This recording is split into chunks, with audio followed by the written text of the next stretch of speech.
Thank you for having me. They all did an excellent job. I think we should give them a round of applause. It takes a lot of courage to go out in specialties, especially in those models, and do that. While they were talking, I was reminded of a quote because I think I'm the only one who started this right off the bat. And the nice way of saying it is, if you want a thing done, don't give it to the man familiar with the art who knows that it cannot be done. Give it to someone who does not know that it cannot be done, and he will do it. The translation of that is, I was young and dumb. So we started this straight out of residency with 0 patients and a philosophy, of course, that insurance complicates more than it helps. We know that you don't have car insurance for gasoline, and you wouldn't buy it if someone offered it to you. So why have health insurance for family medicine, or really even a lot of specialty care, when what we can do can be so affordable? So we started, like I said, with 0 patients, and we built it on a membership model. AAA, car insurance, all these other things, Netflix.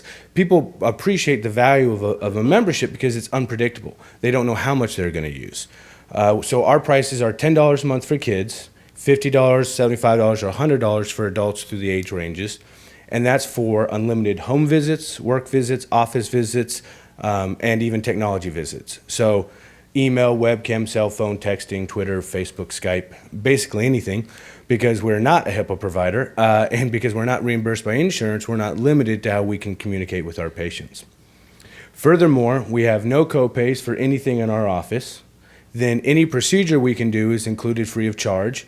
So that's laceration repair, biopsies, joint injections, ultrasounds, spirometry, EKG, Holter, DEXA, audiometry, urinalysis, rapid strep, cryotherapy, your basic family medicine type stuff. All those represent something that's very affordable for us to provide for our patients and a very high value to them. EKG pads used to cost 3.3 cents a patch. We upgraded to the gold package for 3.5 cents a patch because nothing's too good for our patients. Then something that we do that's very unique that Dr. Campi hinted on is we dispense medications and labs wholesale out of our office. Kansas, where we're based, is one of 44 states that allow physicians to dispense wholesale medications. So we work with AndaMeds, andameds.com. They're the 3rd largest wholesale distributor and the largest that will work with physicians. And so we get everything from the same places that the pharmacy gets it, but at a fraction of the cost. And again, because we're profitable off of our membership, we don't have to upcharge the cost of the medications. So a couple good examples, Imitrex, normally $100, $200 a box generic that we get for $6. So, it more than pays for a patient's membership. We had a woman, mid-30s, uninsured. She was spending $140 a month at Walgreens for Prilosec. Well, we get 1,000 omeprazole for $55. So, she got her medicine for $1.55 a month and could have paid her $50 membership, but she opted for the full value of signing up her whole family, $120, plus her meds, plus $18 in her pocket. That's the paradigm shift. That's the standard deviation better that I think healthcare can get to when physicians really take charge of their type of practice. I was the token evil Republican all through med school. They tried to kick me out 3 times, but clearly I won because I dared to say that business isn't bad, money's not bad, and the combination of medicine and business isn't bad. It can be done wrong, but when done right, it creates a better product for our patients. And we take a very bold stance to say that true doctor-patient advocacy is fighting for your patients, not being complicit in a broken insurance-based system when you know there's a better way. It means creating a better value for your patients and struggling to figure out how you can do that.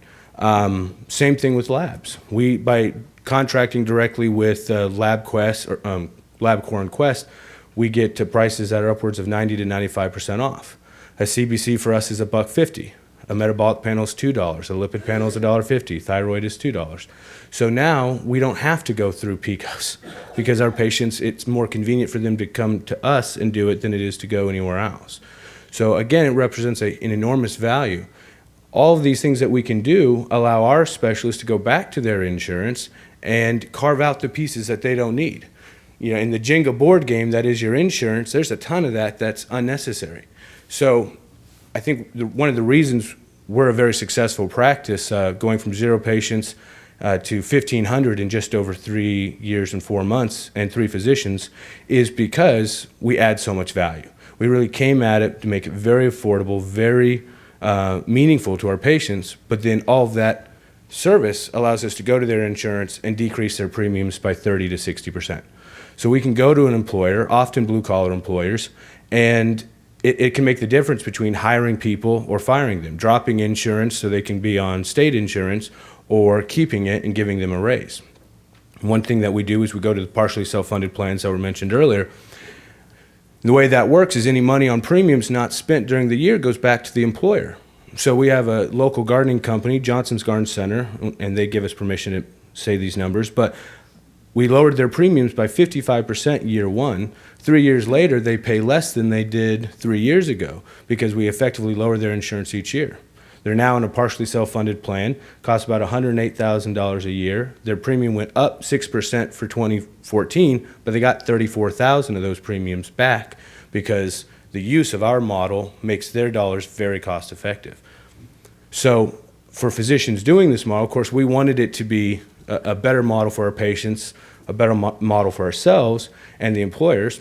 But for the physicians to do the math, we average about $49, $50 per patient per month in revenue, times 600 patients per doc. That's roughly $30,000 a month or $360,000 a year. Our overhead is under 20%, under 30%, so $120,000 per year per doc. Actually, we added our third doc, and overhead obviously didn't go up, so our overhead's going down percentage-wise. So that gets a family doctor making somewhere between $200,000 and $240,000 a year, seeing 5 people a day. I saw 20 people this week. It was a good life. Because you don't have to chart for insurance purposes, you can spend all of your time with your patients. Our average visit is 30 minutes. We don't schedule for less than 30 minutes, but our average visit's 45. So we have time to be there with our patients. We meet them after hours, on the weekends. We just this week I had a patient, they were in Oklahoma City, 2 hours away. They were at the hotel, daughter fell and hit their chin on the pool. So they called the ER and they said it'd be a 3-hour wait, pretty standard. So it's only 2 hours back to Wichita. We'll just drive back and see our doctor and get the stitches for free. So for $10 a month for their 3 kids, we've saved all 3 kids' membership for several years just based on what it would have cost to get her chin sewn up. Numerous examples like that create a much better value. So in a culture of fear right now, where I think doctors are worried about insurance and government and ICD-10 and all this noise, we're very positive of what this can do for us. Our patients are incredibly happy to be with us. We take care of a full scope of people, from the very poor to the very rich, because everyone sees a different value here. Ironically, I think the poor people need this more than anybody. They need to make every dollar stretch as far as possible. So when we can take a patient from the free clinic in town, which has a $45 copay, and a CEO who makes $190,000 a year, non-clinical position, she was paying $45 a copay and $150 for trigger point injections for her fibro. Now, I'm not a big trigger point guy, but the fact is it's 30 cents in lidocaine that we do for free. So she's an otherwise poor patient going to the free clinic, now paying $50 a month membership, getting all of her meds at wholesale prices, plus her procedure. She's making $150 a month by being a member here. So again, that's the kind of dynamical shift that I think we can really see in the next couple of years. You never see a gas station try to take car insurance for gasoline. It just doesn't make sense. If they did, they'd tell you what gas stations you can go to, how many times you can fill up, and you'd have to get pre-approved for a trip out of town. And so I think the last family doc and last specialist even to bill insurance, turn out the lights. Why stay in a broken system when you can make more money seeing fewer patients, providing better care that actually saves your patient money? I joke, if you get it, you should wave the BS flag, because it should sound too good to be true. We've all been working so hard, swimming upstream for so many years, working in a broken system, but there really is a better way, a logical way that now, after 3.5 years, and of course we're not the only ones doing it, but it's proven. It's got the data. We can show better results, more cost-effective results. You can dispense medications to your patients to save them a ton. That's us, again, patient-doctor advocacy, doctor-patient advocacy. We should fight for that. There's 6 states that don't allow physicians to dispense meds, and we're working in 3 of them to reverse that. because if I can get you a better value, why not? I can draw labs and get those cheaper for you. I can do imaging that's usually negotiated at 80% off. We've contracted with our ortho group. They'll come and send their casting nurse over and cast a patient for $50. Plain films are 20, CTs are about 150, MRIs are 350 to 400. So if we run that cash to our clinic, we save our patients a bundle. If we negotiate for their surgery, we usually, if we don't get less than or more than 50% off, we go somewhere else. So but we have the time. We can sit with our patients, whether they're incredibly sick or very healthy, and talk with them, help them out, find out where their cheapest meds are. And so that's what we've done, and this is the short version of a very long conversation. Some of the doctors have even visited our clinic and been down and heard the 14-hour version. But I'll sit down because I know we're running probably a little bit behind, and you probably have questions for the whole panel, but thank you for having us all.